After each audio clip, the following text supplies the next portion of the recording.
nós já estamos provavelmente no 4º ou 5º estudo desse livro de Atos.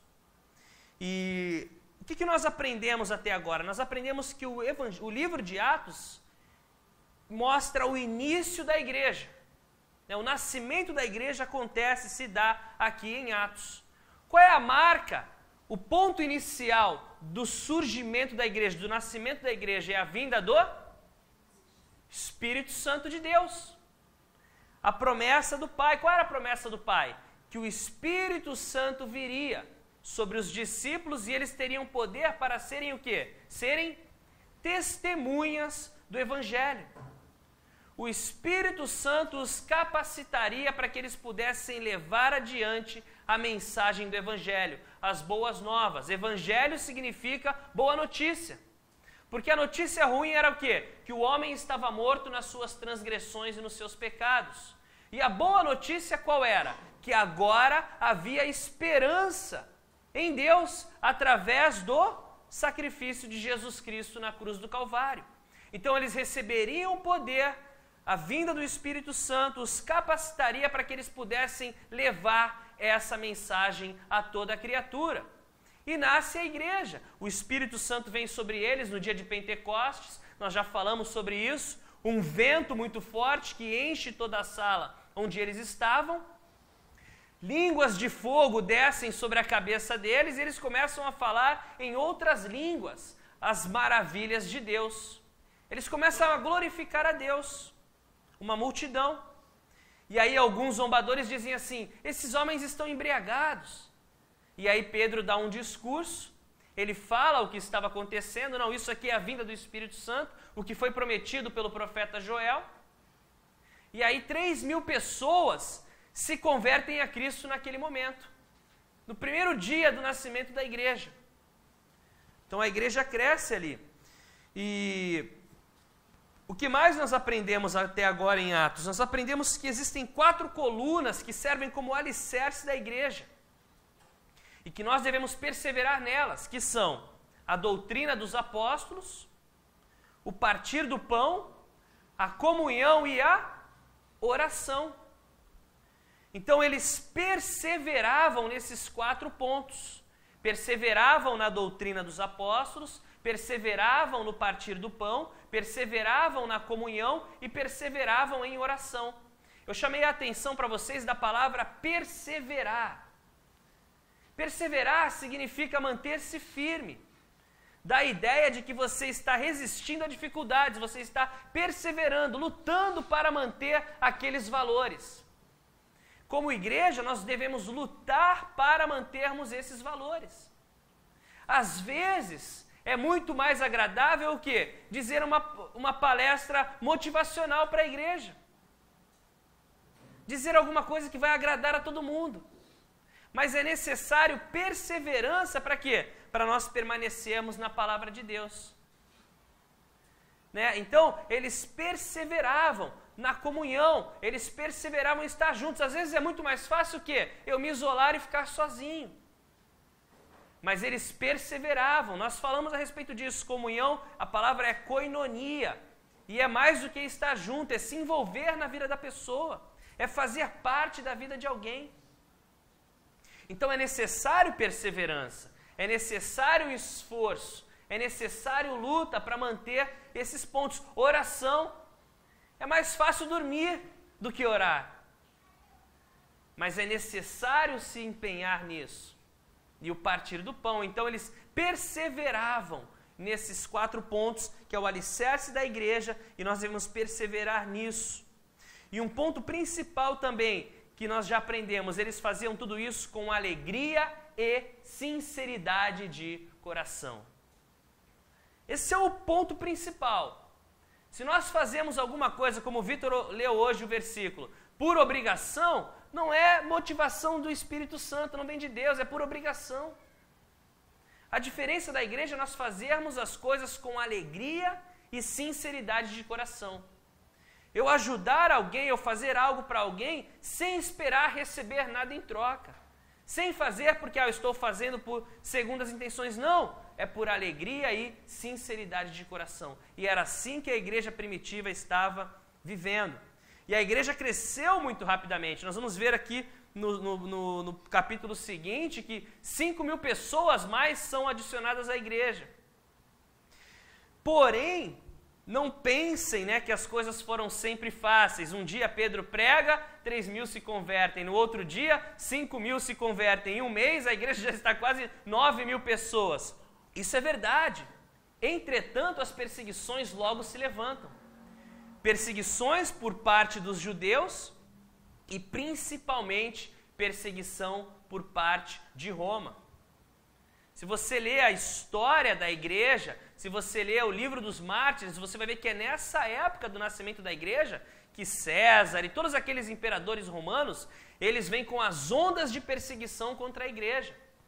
É nessa época que cristãos são lançados vivos aos leões, cristãos são queimados como tochas vivas para iluminar as ruas, né, pegando fogo como um poste ali para iluminar as ruas, são cortados ao meio, a perseguição ela é muito grande e muito rápida. A igreja ela cresce muito rapidamente, ela se fortalece rapidamente, mas a perseguição ela é implacável. Porém, por isso que o Senhor Jesus disse, né, que tenham bom ânimo porque eu venci o mundo. No mundo tereis adversidades e aflições, mas tenham bom ânimo. Então, é importante nós lembrarmos disso. Sempre que o Senhor estiver fazendo uma obra, nós vamos enfrentar o quê? Oposição e perseguição. Tudo para quê? Para que nós não consigamos perseverar naqueles pontos. Para quê? Para que a igreja se enfraqueça, para que a igreja se desestruture, para que as pessoas fiquem esquecidas, para que as pessoas não sejam ministradas, para que a igreja pereça e quebre. Você vê hoje, o que o inimigo faz? Muitas das vezes ele acaba se infiltrando na própria igreja, ele acaba corrompendo a igreja de dentro para fora. Então nós precisamos estar atentos a todos esses pontos, a todos esses detalhes. E duas coisas que o Senhor tem falado comigo, e o Senhor falou conosco aqui na reunião de oração, e tem falado comigo, fé e ousadia. Nós precisamos ter fé, crer no nome do Senhor, mas nós precisamos ter ousadia. Não adianta nós apenas orarmos, nós precisamos orar e seguir e continuar. Os sinais, a Bíblia diz o quê? Os sinais seguirão aqueles que creem. É um exemplo de que você está seguindo adiante e os sinais seguirão. Nós não estamos parados, mas nós estamos prosseguindo em direção a um alvo. Então, e na semana passada o que nós vimos foi a cura de um paralítico, um homem que por muito tempo ficou ali sentado próximo ao templo. Pedro e Tiago estavam passando para ir para o templo orar e esse homem pede, por favor, uma esmola. E ele responde o quê? Ouro e prata não tenho, mas o que tenho te dou. Em nome de Jesus Cristo, levanta e anda. E aquele homem que já paralítico há mais de 40 anos, ele nasceu paralisado, milagrosamente fica de pé, começa a saltar, os seus pés são curados. Né? Você já viu a perna de alguém que é paralítico de nascimento? É uma perna atrofiada, não tem musculatura, não tem nada. Mas o milagre de Deus opera ali naquele momento, aquele homem volta a ter a sua musculatura, os seus ossos fortalecidos, ele é curado imediatamente. E ele começa a andar e saltar e glorificar a Deus e fica ali ao lado de Pedro. As pessoas vendo aquilo, conhecendo aquele homem, ficam maravilhadas e dizem, o que aconteceu? E vão na direção de Pedro, e Pedro fala o quê? Não olhem para mim, não olhem para nós, como se nós tivéssemos feito isso. Quem fez isso foi o Deus de vocês.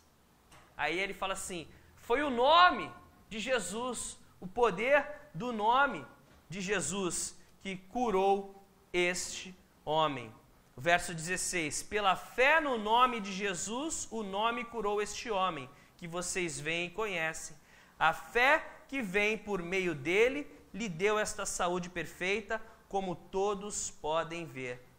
E aí nós chegamos no versículo de hoje, o verso 17, que é onde ele começa a pregar para essa multidão depois desse milagre. Aí fala assim, agora, irmãos, eu sei que vocês agiram por ignorância, bem como os seus líderes. Então Pedro agora ele se dirige a essa multidão de judeus que está maravilhada com aquele homem que foi curado da sua enfermidade. E ele fala algo interessante, ele fala assim, agora, qual é a palavra que ele usa? Agora? Irmãos. Isso significa que ele não está com raiva deles. O primeiro ponto para você alcançar alguém é ter esse coração aberto pela pessoa. Se nós estivermos com o coração já fechado, com raiva de alguém, como é que nós vamos alcançar alguém? Então, o primeiro ponto, ele fala assim, agora irmãos, ele os trata assim, como irmãos. Pedro não os vê como inimigos. Embora ele vá falar algumas verdades para eles, ele não os vê como inimigos. Eu sei que vocês fizeram isso por ignorância. Vocês não sabiam o que estavam fazendo, nem vocês, nem a autoridade de vocês. Ele está falando a um grupo de judeus. E quando ele diz a autoridade de vocês, quem é? O Sinédrio, os líderes de Israel. Nem vocês, nem seus líderes sabiam o que estavam fazendo. Não sabiam quem estava matando. E é interessante porque quando o próprio Jesus está sendo crucificado, o que Jesus fala na cruz? Quando ele está sendo pregado ali, qual é a oração dele por eles? Pai, perdoa-lhes porque eles não sabem o que estão fazendo. Jesus ora isso, então Pedro agora ele traz isso à memória. Irmãos, vocês fizeram isso por ignorância. Concordando com o que o próprio Jesus havia dito. Pai, perdoa-lhes, eles não sabem o que estão fazendo. Eles não sabem quem estão pregando, eles não sabem o que isso significa.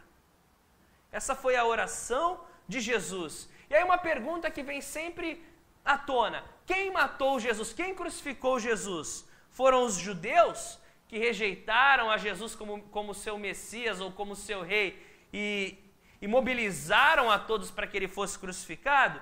Ou foram os romanos, né, que eram quem crucificavam, os romanos? Quem crucificou Jesus? E a resposta foi nenhum nem outro.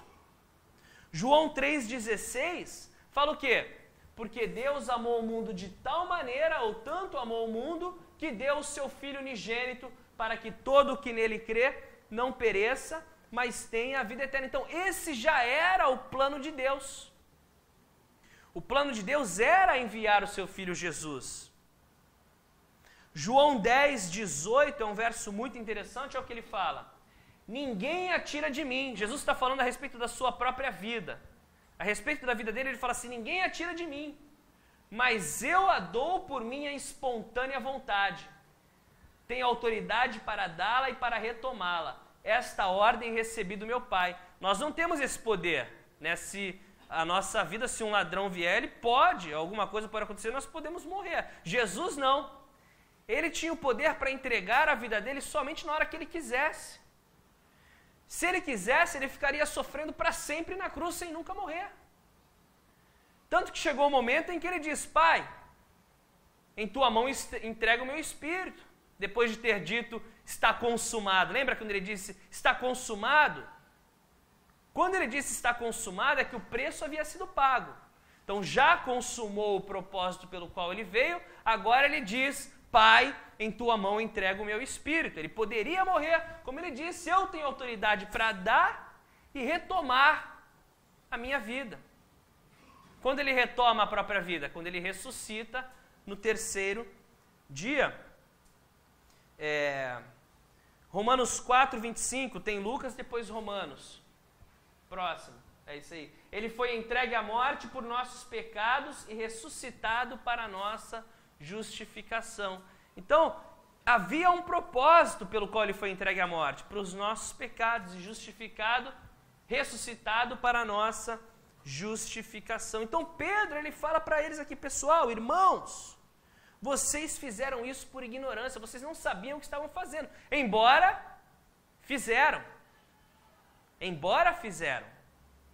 Não sabiam o que haviam feito, não sabiam o que estavam fazendo. Estava escrito que o Senhor faria isso, mas eles fizeram. E algo interessante, no Antigo Testamento existia algo chamado de cidades de refúgio. O que eram as cidades de refúgio? Eram locais onde, por exemplo, Deuteronômio 19 fala aí a respeito disso. Esse é o caso em que um homem que matar outro poderá fugir para lá, para salvar a sua vida. Se matar o seu próximo sem intenção, sem que houvesse inimizade entre eles. Por exemplo, se um homem for com seu amigo cortar lenha na floresta, e ao levantar o machado para derrubar uma árvore, o ferro escapar e atingir o seu amigo e matá-lo, ele poderá fugir para uma daquelas cidades para salvar a vida. Do contrário, o vingador da vítima poderia persegui-lo, enfurecido, e alcançá-lo, caso a distância fosse grande demais, e poderia matá-lo, muito embora este não merecesse morrer, pois não havia inimizade entre ele e o seu próximo. Então o Senhor, já sabendo, ele determina na lei que sejam construídas 6 cidades de refúgio. Para quê? Digamos que um amigo vai com o outro cortar lenha, ele vai fazer assim com o machado, e na hora dele fazer o movimento, o machado sai e pumba! Vai na cabeça do amigo, o amigo morre. Não foi algo intencional.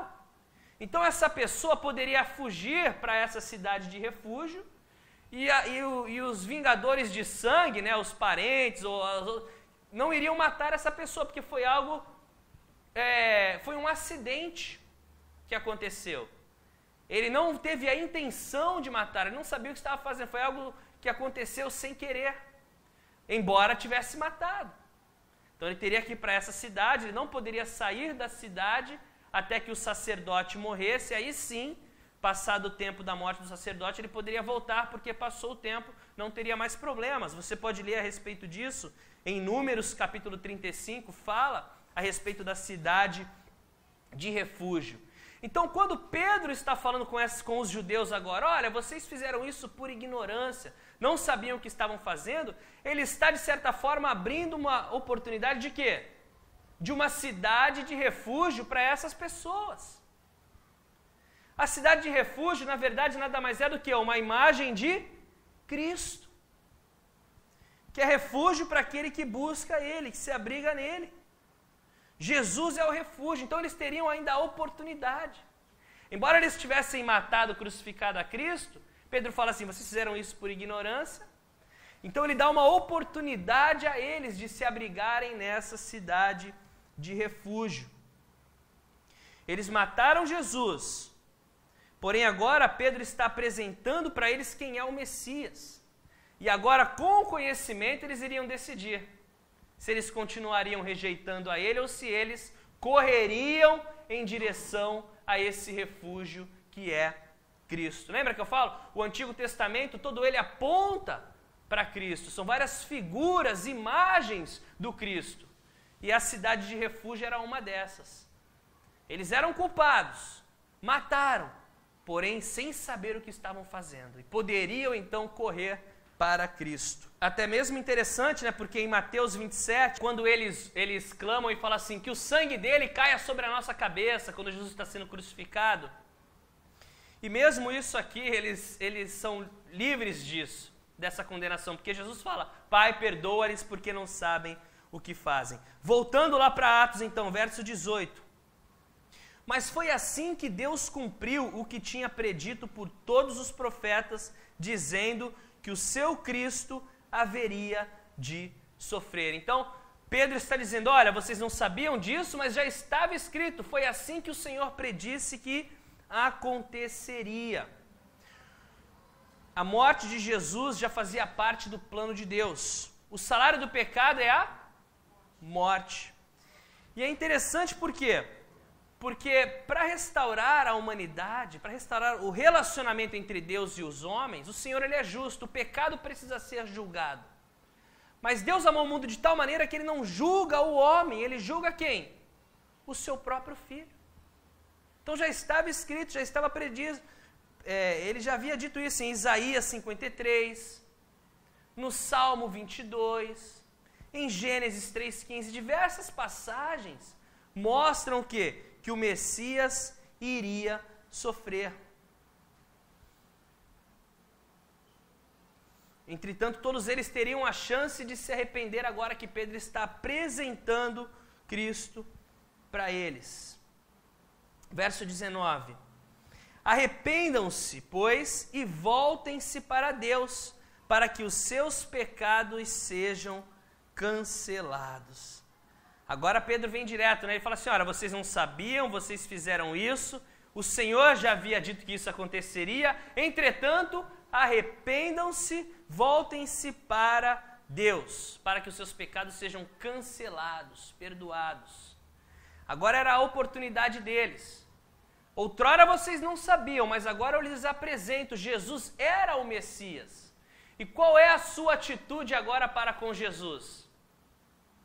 Você o aceita ou você o rejeita? E ele fala, arrependam-se para que os seus pecados sejam perdoados. No começo eles achavam que Jesus era, sei lá, um impostor, um falso profeta, alguém que estava tentando se rebelar contra o judaísmo, mas agora Pedro deixa muito claro para eles, olha aqui, ele é o Messias sim, a ressurreição dele prova isso. Qual é a atitude de vocês agora para com eles? É o que Pedro está dizendo. E é interessante porque o arrependimento, pessoal, arrependimento não significa sentir muito, eu sinto muito, não. Arrependimento também não significa virar a página, vamos virar essa página, não. Arrependimento significa uma nova história, escrever uma nova história, é uma mudança, é uma metanoia, uma mudança de mentalidade, convertido, é o novo nascimento em Cristo Jesus. Eu lembro que quando eu me converti, antes de eu me converter, cada 10 palavras que eu dizia, 8 eram palavrões. Todos os meus pensamentos eram maus. A minha atitude dentro de casa era terrível.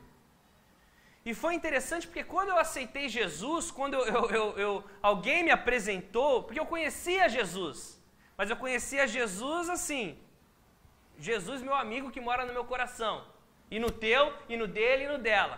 Eu conhecia esse Jesus, o Jesus bom, exemplo a ser seguido. Jesus, Rei dos Reis, Jesus, Pai de todo mundo. Era esse Jesus que eu conhecia.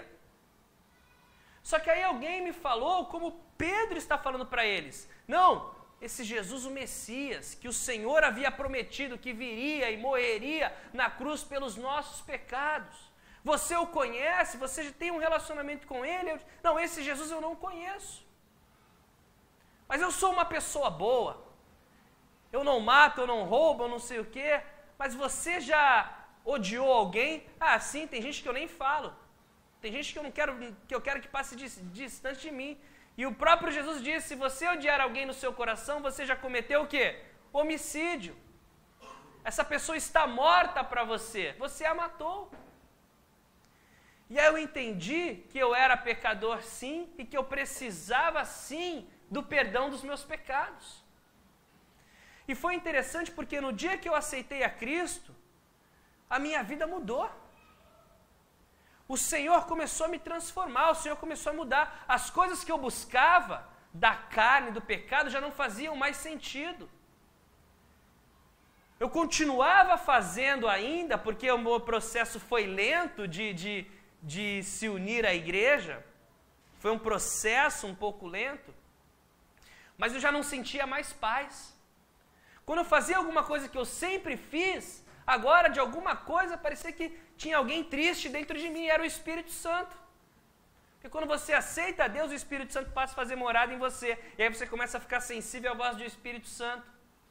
E aí quanto mais eu queria pecar, ou mais eu pecava, eu sentia, poxa, por que eu sempre fiz isso? Nunca foi ruim, nunca achei mal e agora eu estou achando isso tão estranho. Por quê? Porque o Espírito Santo passa a morar em você, você passa agora a viver para Deus, você passa a estar vivo espiritualmente. As coisas da carne e do pecado já não te agradam mais. Você está voltado para Deus, para as coisas de Deus e do Espírito. E aí o Senhor vai trabalhando na tua vida, e as pessoas começam a te ver, o que está acontecendo com você? Você mudou. Arrependimento é isso, é mudança de direção, é mudança da maneira de viver. Eu compartilho isso, né? Minha irmã, as pessoas mais próximas é que vão ver realmente a tua mudança. Minha irmã falava assim, cara, vai me falar que agora tu virou evangélico, agora tu virou crente. Eu te conheço, né? Tu nunca foi assim? Que história é essa? Eu falei, não, eu sou irmão agora, no nome de Jesus. E é isso. estou no nome de Jesus agora. E os meus amigos diziam naquela coisa, o Plock morreu, não chama mais ele para nada, ficou maluco, ficou evangélico, ficou doido. E eu falo, glória a Deus, né? Porque ao mesmo tempo que você percebe uma transformação, você percebe que você ainda é pecador. E você acha assim, poxa, mas eu não mudei tanto. Mas as pessoas começam a ver que você mudou. Você é luz, você não tem mais comunhão com as trevas. Se você andar nas trevas, você fica mal, você entristece o Espírito Santo de Deus, aquilo não te pertence mais. Fornicação, roubo, mentira, isso não te pertence mais, você é luz, você caminha com o Senhor. Prostituição, adultério, isso não pertence mais ao homem e à mulher de Deus. E aí o Senhor foi trabalhando na minha vida, o Senhor foi trazendo entendimento. Por isso que é bom também você começar a congregar, por quê? Porque aí você começa a ter o ensino da palavra, para você crescer. Porque você se converte, ótimo. Só que aí, como bebês que necessitam do quê? Do leite, do ensino da palavra, para que cresçam. E aí a gente vai crescendo, aí a gente vai entendendo as coisas. Aí a gente entende o que é uma batalha espiritual, a gente entende o que é a luta entre a carne e o espírito. A gente entende a importância da comunhão, a importância da oração, a importância do partir do pão, a importância dos irmãos uns nas vidas dos outros. O Senhor vai trabalhando nas nossas vidas. E é isso que Pedro está falando para eles. Olha aqui, arrependam-se agora para que os seus pecados sejam perdoados. Reconheçam que são pecadores e que vocês precisam de Cristo. 2 Coríntios, capítulo 5, verso 17, resume tudo isso que eu falei agora. Se alguém está em Cristo, esse alguém é o quê? Nova criação. As coisas velhas, antigas, já passaram e eis que surgiram coisas novas. Se alguém está em Cristo Jesus, você é uma nova criação, você nasceu de novo. Lembra que Jesus disse para Nicodemos? Necessário é nascer de novo. Ninguém verá o reino de Deus se não nascer de novo. O que é nascer de novo? É se arrepender da vida antiga e entregar o coração a Cristo, reconhecer o sacrifício de Jesus na cruz do Calvário, que, como Pedro disse, já estava escrito. O Senhor disse isso com antecedência pelos profetas que aconteceria. Receber aquilo, e aí o quê? Você é uma nova criatura em Cristo. As coisas velhas, tudo aquilo que eu era, que eu fiz, tudo aquilo eu fiz na ignorância, aquilo é perdoado. Como ele diz aqui, arrependam-se para que os seus pecados sejam cancelados, perdoados, justificados. Como nós lemos anteriormente, ele ressuscitou para que fôssemos justificados. Não por algo que eu tenha feito de bom, mas é a justiça de Cristo em mim. É uma troca. Os meus pecados foram colocados na cruz e eu recebo a justiça de Cristo. O Senhor vê Cristo em mim. Ele me vê justificado. Então ele vê cada um de nós aqui igual. Por quê? Porque ele vê Jesus dentro de cada um de nós. E Jesus disse, ele está justificado pelo meu sangue. Ela é justificada pelo meu sangue. Não é uma coisa que eu faço ou você faz, ou não. É Cristo em nós. É isso que Jesus vê, é isso que o Senhor vê. Cristo em nós. E é isso que Pedro pede para eles, arrependam-se. Qual é a atitude de vocês agora? Para que lado vocês vão correr? Vocês o crucificaram, mas Deus o ressuscitou. Para que venham tempos de descanso da parte do Senhor. E Ele mande o Cristo, o qual lhes foi designado.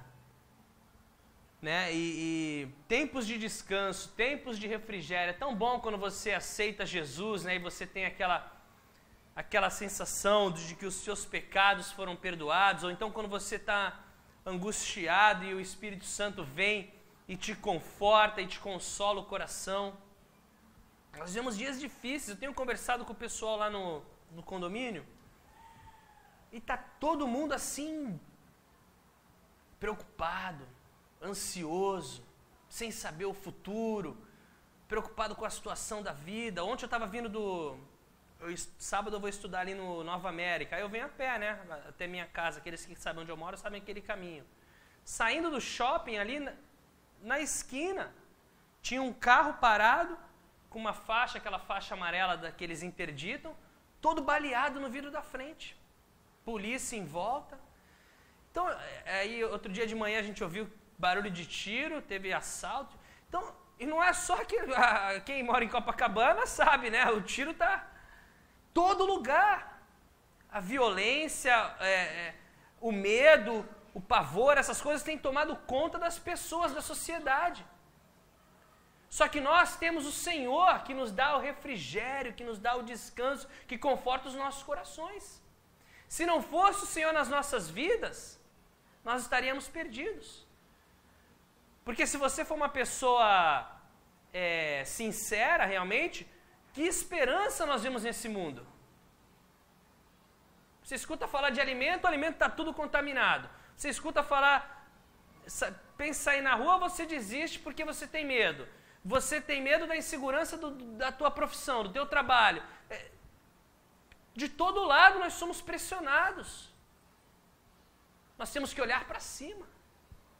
Elevo meus olhos para o alto, de onde vem o meu socorro? Meu socorro vem do Senhor, o meu refúgio.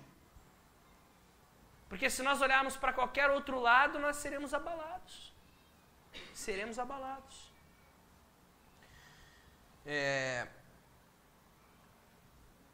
Terminando, verso 21. É necessário que ele permaneça no céu até que chegue o tempo em que Deus restaurará todas as coisas, como falou há muito tempo, por meio dos seus santos profetas. Então ele está discursando com esse povo, ele fala assim, recebam para que ele envie Cristo, entretanto é necessário que ele permaneça no céu até que Deus venha restaurar. Restaurar é o quê? É o momento em que o Senhor vai estabelecer o reino aqui na terra. Como disse em Isaías, vamos ler aí Isaías 11, do 4 ao 9. Mas com retidão julgará os necessitados, com justiça tomará decisões em favor dos pobres. Com suas palavras como se fossem um cajado, ferirá a terra. Com o sopro da sua boca matará os ímpios. A retidão será a faixa de seu peito e a fidelidade o seu cinturão. O lobo viverá com o cordeiro, o leopardo se deitará com o bode, o bezerro, o leão e o novilho gordo pastarão juntos, e uma criança os guiará. A vaca se alimentará com o urso, seus filhotes se deitarão juntos, e o leão comerá palha como o boi. A criancinha brincará perto do esconderijo da cobra. A criança colocará a mão no ninho da víbora. Ninguém fará nenhum mal, nem destruirá coisa alguma em todo o meu santo monte, pois a terra se encherá do conhecimento do Senhor, como as águas cobrem o mar. Então, haverá um momento que o Senhor vai restaurar as coisas. O reino dos céus será estabelecido aqui na terra. Aí não haverá mais hospital de crianças, não haverá mais necessidade de emergência, nós não vamos precisar mais votar. Por quê? Porque haverá um rei. Não vai ficar nessa situação que nós estamos hoje. Freixo ou Crivella? Não, haverá o rei dos reis, não vamos precisar mais votar. Não haverá mais dor nem tristeza, a criancinha colocará a mão no ninho da víbora e ela não a morderá, os animais andarão juntos em paz, nós viveremos em harmonia. O Senhor vai estabelecer o seu reino aqui na terra. É essa a esperança que nós temos. Verso 22. Pois disse Moisés, o Senhor Deus lhes levantará dentre os seus irmãos um profeta como eu. Ouçam-no em tudo que ele lhes disser. Quem não ouvir esse profeta será eliminado do meio do seu povo. De fato, todos os profetas de Samuel em diante, um por um, falaram e predisseram esses dias. E vocês são herdeiros dos profetas da aliança que Deus fez com os seus antepassados. Ele disse a Abraão, por meio da sua descendência, todos os povos da terra serão abençoados. Então ele fala, olha, tudo isso foi dito pelos profetas, tudo isso que aconteceria, e por meio da descendência de Abraão, todos os povos da terra seriam abençoados. Quem é a descendência de Abraão? Jesus. Jesus era o quê? Era um judeu. Então, por meio desse povo que Pedro está falando agora, para vocês vem primeiro o Evangelho. Olha o verso 26. Tendo Deus ressuscitado o seu servo, enviou primeiramente a vocês. Então, depois da ressurreição de Jesus, o Evangelho é levado primeiramente para Jerusalém, para os judeus. Depois Judéia, Samaria, até os confins da terra. Por quê? Porque Jesus veio dos judeus. Da tua semente, todas as nações serão abençoadas. Nós somos abençoados hoje por termos Jesus, graças à promessa de Deus a Abraão. Graças a esse povo que se manteve, que Satanás quis destruir de todas as formas. Para quê? Para que não nascesse o Messias. Tendo Deus ressuscitado o seu servo, enviou primeiramente a vocês para abençoá-los, convertendo cada um de vocês das suas maldades. Então esse foi o discurso de Pedro para aquela multidão, para que eles se arrependessem. E essa é a vontade de Deus para cada um de nós, que nós devemos nos arrepender.